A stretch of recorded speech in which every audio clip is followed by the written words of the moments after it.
108 kilometre का ये पहला बुलेट ट्रेन प्रोजेक्ट भारत का महाराष्ट्र में मुंबई से गुजरात के अहमदाबाद के बीच में चल रहा है, जिसमें बहुत तेजी से काम चल रहा है। महाराष्ट्र के सेक्शन में काम अब और पेस पकड़ चुका है, क्योंकि ये लेट भी हो गया था काम, लैंड एक्विजिशन लेट होने की वजह से, लेकिन अब वहां पर भी तेजी आई है।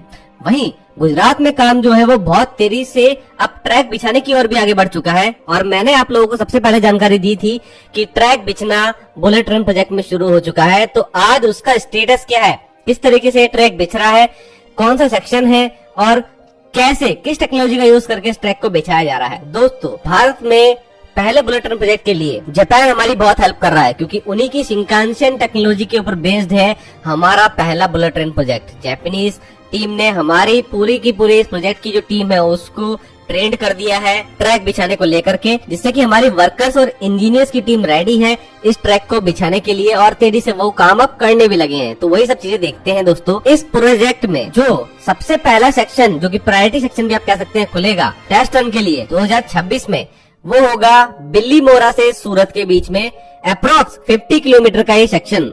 इस सेक्शन में एलिवेटेड कॉरिडोर का काम पूरा है और इसके ऊपर अब ट्रैक बिछाने का काम चल रहा है। इस शिंकानसेन टेक्नोलॉजी के जो ट्रैक होते हैं, इसके अंदर जो हमारे कन्वेंशनल ट्रैक सिस्टम होता है उसका यूज ना होकर के यहाँ पर पहले से ही pre reinforced concrete RC track bed बिछाया जाता है और इस आरसी ट्रैक बेड के ऊपर जे स्लैब रखा जाता है। इन जे स्लैब्स का मैन्युफैक्चरिंग का काम भी NHSRCL इस प्रोजेक्ट के नजदीकी ही कर रहा है, ताकि इनका ट्रांसपोर्टेशन इजिली हो सके इन एलिवेटेड कॉरिडोर्स में। अब आप लोग बैकग्राउंड में ये फोटोज देख पा रहे होंगे, ये वडोदरा के नजदीक दोस्तों जो एलिवेटेड कॉरिडोर है उसके ऊपर ट्रैक डालने का काम चल रहा है। तो इसके बारे में समझाया हुआ है NHSRCL ने कैसे ये ट्रैक डाला जा रहा है। बाकी 4 और लोकेशन है इस सूरत से बिलीमोरा सेक्शन के बीच में जहां पर ट्रैक डालने का काम चल रहा है। अब इस ट्रैक डालने के काम को टेक्निकली समझते हैं, जिसको हमारे इंजीनियर्स की टीम NHSRCL में जो काम कर रही है उन्होंने भी समझाया है वीडियो में। मैं आप लोगों को और सिंपल भाषा में समझाने की कोशिश करता हूँ।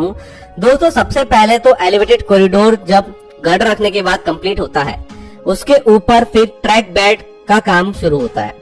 ट्रैक बेड रेनफोर्स कंक्रीट का एक बेड दिखता होगा जो कि सामान्य सतह से ऊंचा होता है और इसके ऊपर जे स्लैब रखे जाते हैं। ये जे स्लैब स्पेशली डिजाइन्ड स्लैब होते हैं जो कि बुलेट ट्रेन के हैवी स्पीड को भी झेलने के लिए अच्छा सपोर्ट प्रोवाइड करते हैं ट्रैक में। यहाँ पर इन जे स्लैब को जब बनाया जा रहा होता है मैन्युफैक्चरिंग यूनिट में, जो कि नजदीकी लगी होती हैं, इनका ट्रांसपोर्टेशन फिर वायडक्ट की तरफ करा जाता है। अब वायडक्ट पर जब ये आ जाते हैं तो वायडक्ट पर एक टेम्पररी ट्रैक बिछाया जाता है जो कि हमारे नॉर्मल ट्रैक से ज्यादा चौड़ा होता है, क्योंकि इसके ऊपर चलना होता है ट्रैक स्लैब लेइंग कार को, जिसके ऊपर स्लैब रखे होते हैं। फिर ये स्लैब को लगातार रखते चले जाता है इस बेड के ऊपर। तो इस ट्रैक स्लैब लेइंग कार के लिए ट्रैक बिछा दिया।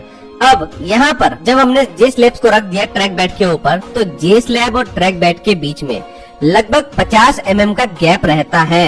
ये गैप जो है ये इस ट्रैक के लिए सही नहीं है। तो इस गैप को भरने के लिए हम लोग ऐसी चीज का यूज करते हैं जो कि रेजिलियंस प्रोवाइड करता है, मतलब लचीलापन, और वाइब्रेशन एब्जॉर्प्शन बढ़ जाता है और ट्रैक को बहुत ज्यादा स्ट्रेंथ मिल जाती है, क्योंकि 320 किलोमीटर प्रति घंटे की रफ्तार से जब ट्रेन चलेगी तो काफी वाइब्रेशन होंगे। वाइब्रेशन के लिए अगर कुछ लचीला पदार्थ इस ट्रैक बेड और जे स्लैब के बीच में है तो वो लगातार इन वाइब्रेशंस को एब्जॉर्ब करता रहेगा। तो इसके लिए दोस्तों फाइनल काम होता है कैम फिलिंग का। कैम फिलिंग का काम जो है उसके अंदर एक क्रिटिकल बफर मटेरियल का यूज होता है, जिसको हम कैम कहते हैं। इस क्रिटिकल बफर मटेरियल को भरा जाता है इस 50 mm गैप में, जो कि जे स्लैब और reinforcement concrete RC track bed के बीच में होता है। अब इसको भर जाने के बाद में हमारा ट्रैक बेड और जे स्लैब रेडी है इसके ऊपर रेल रखने के लिए। तो अब फास्टनर के जरिए रेल्स को यहाँ पर टाइट कर दिया जाता है। ये लॉन्ग वेल्डेड रेल्स के पैनल होते हैं जो कि काफी ज्यादा स्ट्रेंथ प्रोवाइड करते हैं। इनकी जो वेल्ड भी है वो भी बहुत ज्यादा स्ट्रांग होती है। नई टेक्नोलॉजी के जरिए इनकी वेल्डिंग भी की जा रही है। तो दोस्तों, इस तरीके से हमारा ये ट्रैक का काम कंप्लीट होता है। अब ट्रैक के साथ में आपको इलेक्ट्रिफिकेशन का काम भी बता देता हूँ, क्योंकि 2x25 kV की इलेक्ट्रिसिटी का सिस्टम भी यहाँ पर इंस्टॉलेशन का काम शुरू हो चुका है। जनवरी 2025 में, जिसका सबसे पहले आप लोगों को मैंने जानकारी दी थी जब पहली बार इसके लिए ओएचई मास्ट, जो आपको खंबे दिखाई देते हैं, उसका इरेक्शन हुआ था। ऐसे कई सारे ओएचई मास्ट इसमें लगाए जाएंगे। अब यहाँ पर लगभग 508 किलोमीटर के इस प्रोजेक्ट के लिए 20,000 से भी ज्यादा ओएचई मास्ट का इरेक्शन होगा। तो ये काम भी लगातार जारी है। इलेक्ट्रिफिकेशन का काम भी शुरू हो गया है, ट्रैक लिंक का काम लगातार चल रहा है। तो बिलीमोरा सूरत सेक्शन का काम मुझे लगता है कि NHSRCL 2026 के अंत तक जरूर कर लेगा और ट्रायल रन यहाँ शुरू होंगे। अब ट्रायल रन के लिए हमें ट्रेन भी चाहिए, तो उसके लिए भी बड़ी खुशखबरी आ चुकी थी। दोबारा आपको बता देता हूँ कि जापान रेडी हो गया है भारत को फ्री ऑफ कॉस्ट, कोई पैसा नहीं देना, उसके E3 और E5 सीरीज की शिंकानसेन ट्रेन देने के लिए एक एक सेट। इन दोनों को ही एक तरह से इंस्पेक्शन ट्रेन की तरह आप देख सकते हैं। इसका यूज भारत या जापानीज इंजीनियरिंग टीम जो है वो यूज करने वाले हैं इस भारत के पहले बुलेट ट्रेन प्रोजेक्ट में इंस्पेक्शन के लिए, कि किस तरीके से उनकी ट्रेनें बिहेव कर रही हैं इन्वायरमेंट के साथ में, और जो भी फीडबैक मिलेगा उसका यूज भारत और जापान वहाँ करेंगे जब कॉन्ट्रैक्ट साइन होगा हमारी न्यू ट्रेन्स के प्रोक्योरमेंट के लिए, जो कि E10 सीरीज की होने वाली है। लगभग 2030 तक वो भारत में आपको देखने को मिलेंगी और जापान में भी वो एक तरह से नई बुलेट ट्रेन होने वाली है। तो एडवांस बुलेट ट्रेन भारत में आएगी। तब तक के लिए E3 और E5 सीरीज से हम इंस्पेक्शन कर सकेंगे अपने पहले बुलेट ट्रेन प्रोजेक्ट का। दूसरी बात, अगर ये ट्रेनें लेट आएंगी E10 सीरीज की, अभी तो कॉन्ट्रैक्ट भी साइन नहीं हुआ है, होना है लेकिन भविष्य में हो, तो ऐसे में पैसेंजर सर्विस कैसे चालू होगी? तो दोस्तों उसका भी भारत ने मुझे लगता है इंतजाम कर लिया है। BEML को 280 kmph मैक्सिमम स्पीड पर चलने वाली 2 8 कोच की ट्रेनों का काम दिया हुआ है।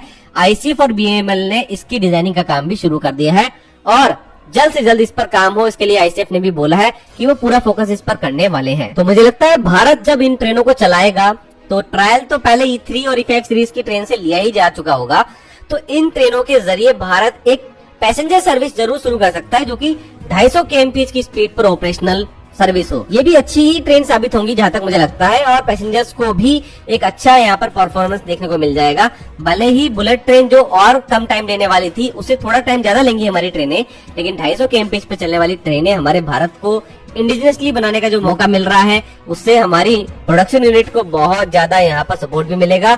भविष्य में और भी उनको ऑर्डर मिल सकते हैं और हमें जो एक्सपीरियंस गेन होगा उससे हमारे पूरे रॉयल एनफील्ड सेक्टर को बहुत ज्यादा फायदा होना ही है। तो आई होप दोस्तों आपको वीडियो अच्छी लगी होगी। ऐसी ही जानकारी के साथ मैं आप लोगों को लगातार वीडियो देता रहूंगा। अगर चैनल को अभी तक सब्सक्राइब नहीं किया तो जरूर से कर लीजिएगा। वंदे मातरम, भारत माता की जय।